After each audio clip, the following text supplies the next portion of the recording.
2025년 8월 29일 말씀 묵상 함께 시작합니다. 오늘 말씀은 시편 132편 그리고 133편, 134편까지 함께 묵상하도록 하겠습니다. 저는 세 번역으로 함께 말씀을 묵상하고 있습니다.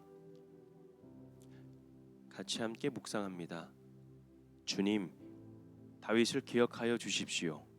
그가 겪은 그 모든 역경을 기억하여 주십시오.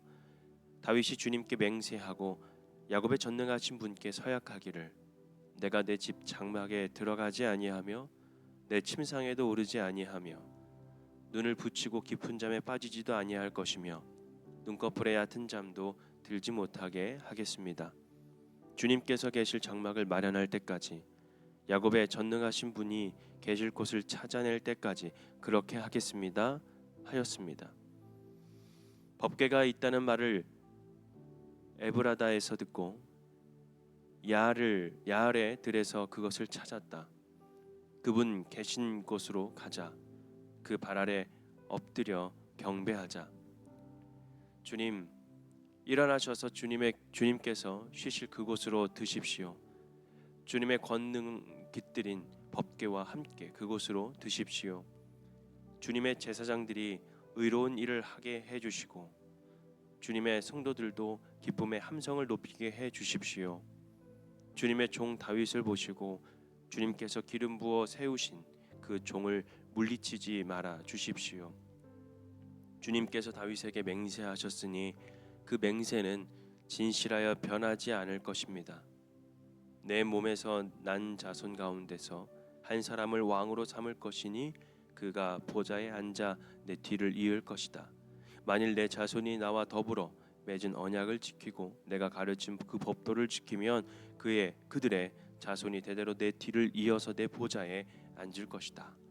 주님께서 시온을 택하시고 그곳을 당신이 계실 곳으로 삼으시기를 원하셔서 이렇게 말씀하셨습니다. 이곳은 영원히 내가 쉴 곳, 이곳을 내가 원하니 나는 여기서 살겠다.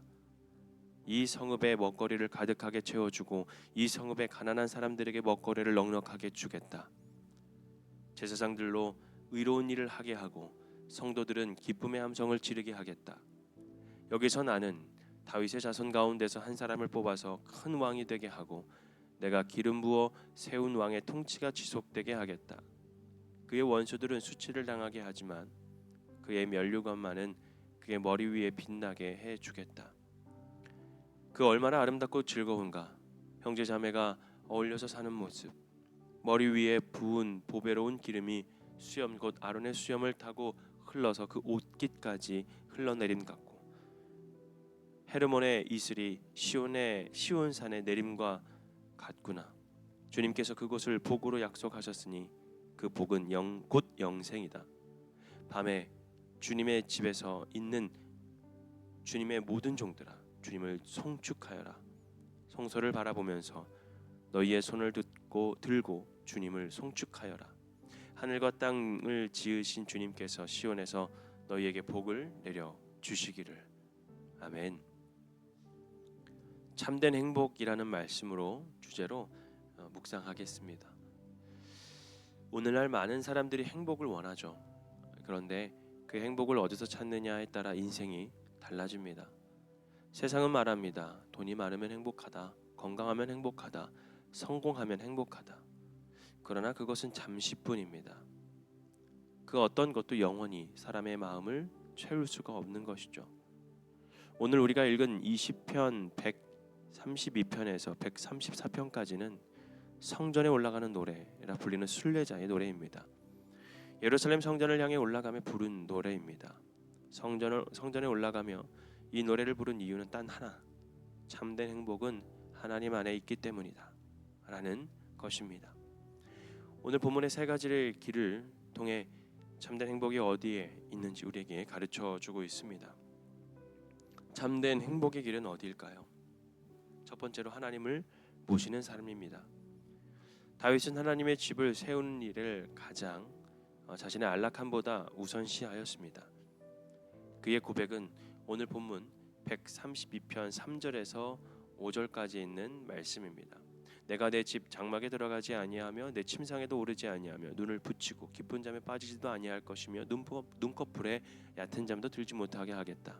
주님께서 계실 장막을 마련할 때까지, 야곱의 전능하신 분이 계실 곳을 찾아낼 때까지 그렇게 하겠다라고 고백하죠.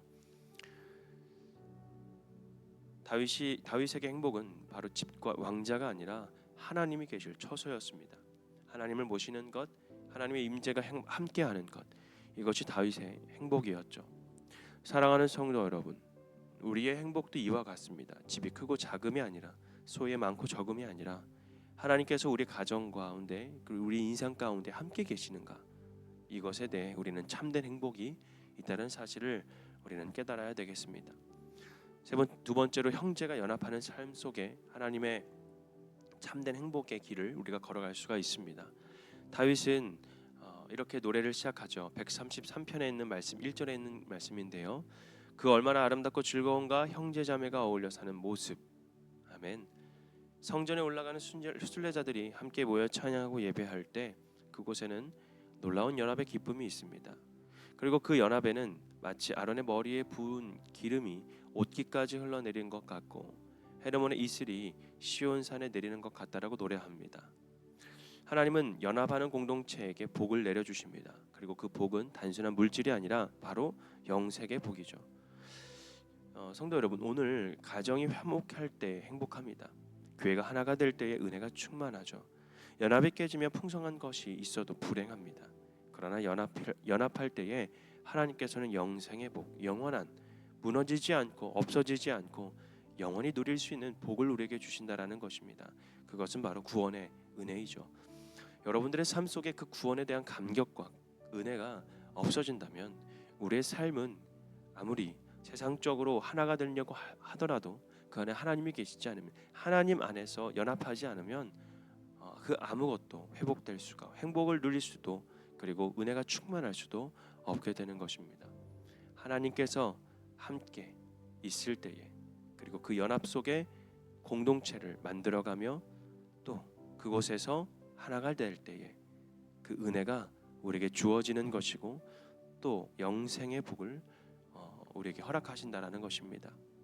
세 번째로, 예배하는 삶 속에서 복된 행복의 길을 걸어갈 수가 있는 것이죠. 오늘 134편 4절에 있는 말씀,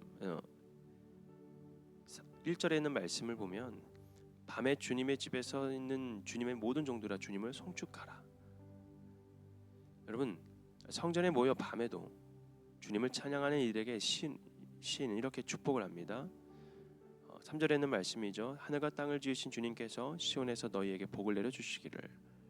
여러분, 참된 행복은 예배하는 삶 속에 있습니다. 하나님을 찬양하고 하나님께 영광을 돌리는 자리에서 우리는 영혼의 참된 기쁨을 누리게 되는 것이죠. 그래서 우리는 하나님 안에서 참된 행복을 누릴 수가 있는 겁니다. 시편 기자가 노래하는 참된 행복은 세상에 조건이 있지 않은 거였어요. 바로 하나님을 모시는 것, 그리고 형제와 연합하는 것, 그리고 예배하는 삶 위에 하나님께서 복을 우리에게 약속을 하셨다라고 오늘 기자가 우리에게 말씀하고 있는 것입니다.